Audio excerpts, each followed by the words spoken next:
You're making the wrong hires for your social team. Your definition of a social media manager is absolutely incorrect. You're over-indexing on youth and you're wondering why nothing is working for your brands on socials. If I were running socials and building a team for your company, here are the moves I'd make. I worked at Overtime. Yeah, I run a content agency. We work with brands like Apollo, HubSpot, Deal, ClickUp. We've been featured in the Wall Street Journal and Ad Age. Lost 500K in crypto when I was 20. I scaled the largest marketing meme page on Instagram in I scaled the largest marketing meme page on Instagram in 2 years. I'm Aiden Brannigan, the marketer from Baltimore.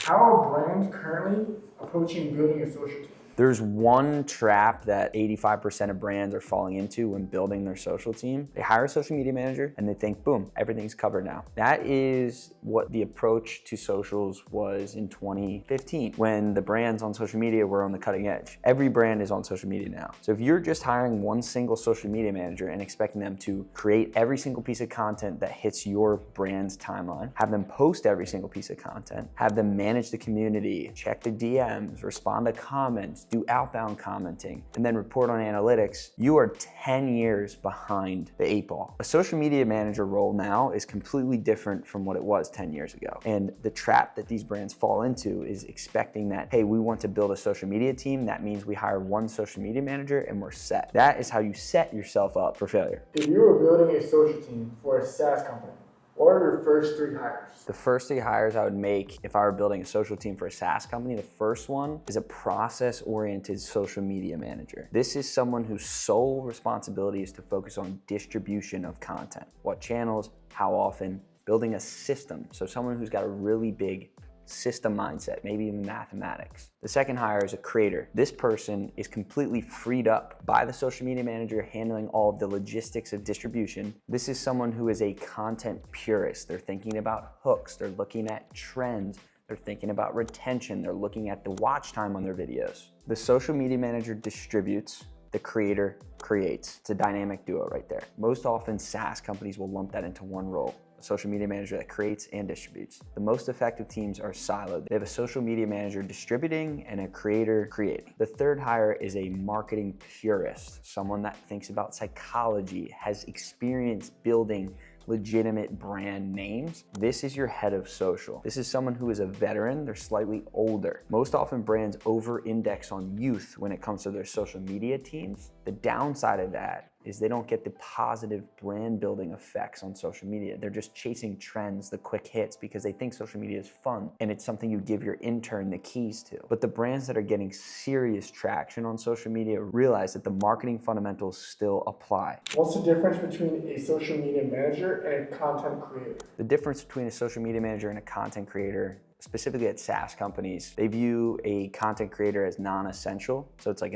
a nice to have to a social team. I completely disagree. It's a requirement if you want to achieve the things on socials that your leadership team is wanting you to achieve. The content creator, think of as an artist. They're solely focused on the content, the ideation, the concepts, the hooks, the rehooks, the retention, the watch time. Think of the social media manager, more analytical mind, distribution focus, systems, process oriented. They're building that distribution arm that scales up your creator's efforts. They take the logistical headache out of the creator's world to allow the creator to give more focus on the creative. So it's a pair. They're both essential, and the highest performing social teams at SaaS companies recognize this. All right, can you give me a good example of a brand that is doing this well? Yeah, a brand that I think is doing this really well that hasn't gotten enough credit yet is a company called Slate. It's a tool for social media managers, but the way that they're building their social team is very clever. They have the savvy vet, the traditional marketing experience. They're a little bit more experienced with building brand images and brand equity. That's Christina Lee. She leads marketing. She's their head of marketing. And then they have Christina Pirro, who is the head of social. She seems from the outside looking in being the one distributing the content, scaling up their content efforts, whether it's on their brand social account, through their executives' personal brands, through her personal brand. And then they have creators in residence. They're creators that are creating content specifically for Slate. And like I said earlier, they've siloed these roles. They have the savvy vet, Christina Lee, who's been there, done that in the world of building brand equity. She understands psychology. It's a little more traditional background, right? But she also gets social. And then Christina Pirro, who's the social media manager, and from the outside outside looking in, she seems to be the mastermind pulling all these pieces of getting all this content out there. And they've scaled their audience on socials tremendously. And then you have this slew of creators in residence where they're working in tandem with Slate, purely creating content. They're not confusing a social media manager for a creator. They're not confusing a head of social with a social media manager. They're siloed, they're effective, and they're killing it on social media. So they're a brand that is doing it really well, but has not gotten the love I feel like they deserve yet. What traits should you look for when hiring for these roles? Social media manager, I'm beating a dead horse here, but process-oriented operations mindset. Creator, someone who's confident, takes risks, and has that gut feeling, that sauce that artists have. They just know if something's gonna work or not. And your head of social, this is kind of an oddball take here, but what I'd look for is a parent. So a mother or a father, because they inherently know how to manage risk. They have experience building brand, building identity, and they understand psychology. And they obviously understand how to handle multiple personalities as part of a team. So why an in-house creator over an influencer?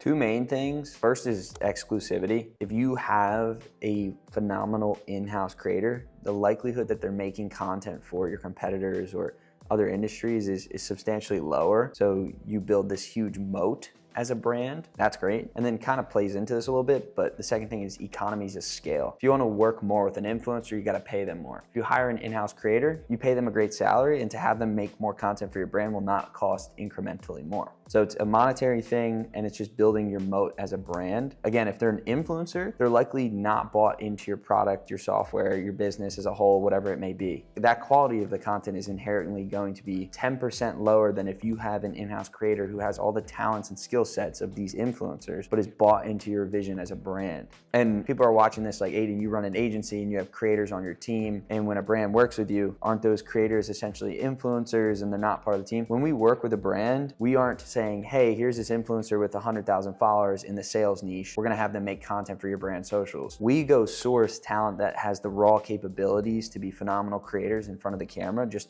having been a part of building audiences of over 1 million on socials and having a bunch of connections in this creator economy and being a creator myself, we know what to look for in these creators. So we find people who are creating a little bit of content here and there that with a little bit of guidance can become phenomenal creators for the brands we work with. And it's like finding a hidden gem that's kind of in the middle ground of working with an influencer and in-house creator. So some brands that we work with, they don't have the budget to hire 2 or 3 full-time in-house creators at $100,000 a year, but they can pay No Boring Brands $5 to $8K a month.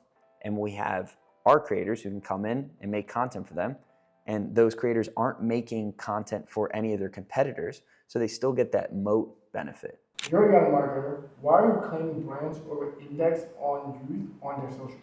It is one of these things that, like, up until I'd say the last year, brands in software view social media as something you give the intern the keys to. Like unserious, quirky, it's like a different marketing channel. But quickly, brands began to realize that that is not the case. So if you look at companies like a Cluely or an Icon, these are companies where the marketing team is all younger than me. I'm a young marketer and I've made tons of mistakes. I recognize how ignorant I was when I was 18, 19 years old, thinking I knew everything about social media, and I still don't know anything. But they have these super abrasive, loud, quick hit campaigns where it's like tons of shock value. And they get people talking about the company, or more specifically the campaign. And that's what happens when you have a very young team. My generation knows how to get that quick hit on social media.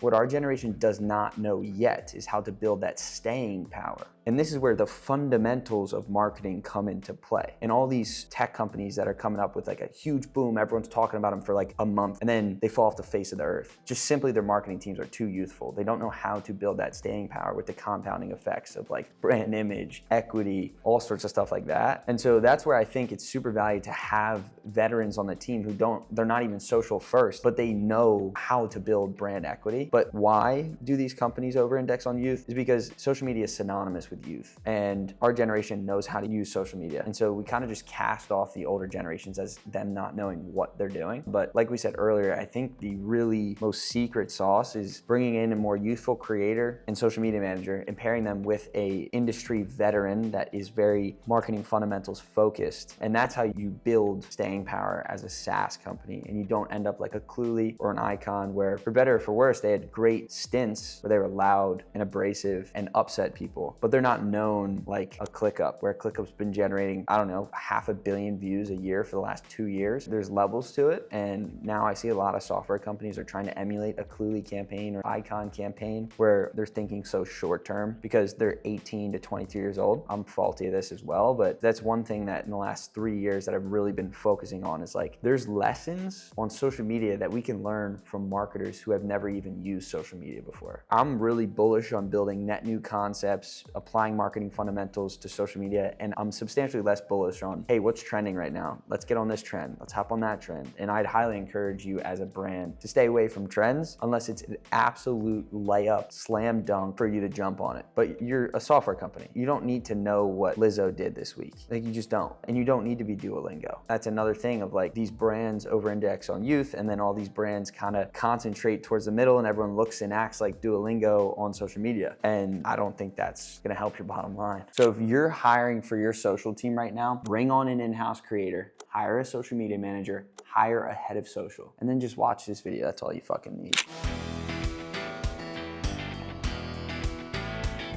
What did you do yesterday? I liquidated 2 of my largest investment accounts. Yeah, to put money back into the business. So it was over 6 figures. The goal is to hire 3 full-time W-2 employees in person in Baltimore. We're using this to hopefully fuel that growth. So we're getting an office space in this joint, Spark Baltimore. So we're gonna get 3 people working in person with me, you know?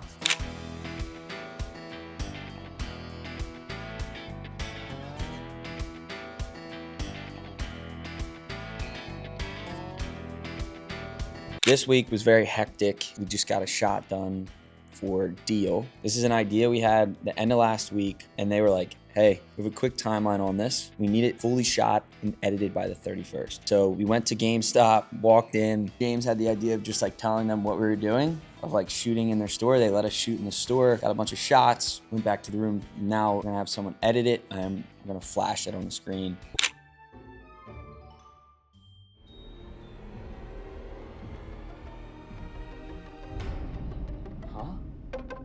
What the?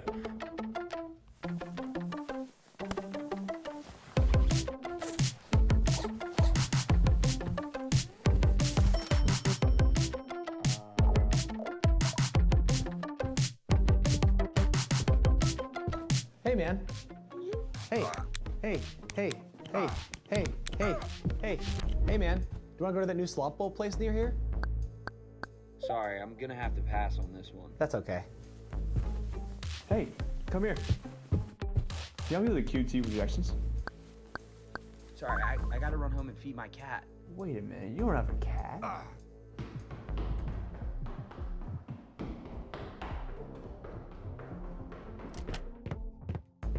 Where do you think you're going? I'm going home because I hate this place. Security, lock the doors. Wait, what?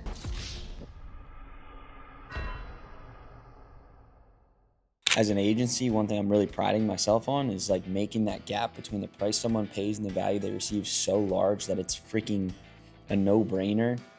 Every month when that invoice comes around, they're more than excited to pay for it and continue expanding our scope of work.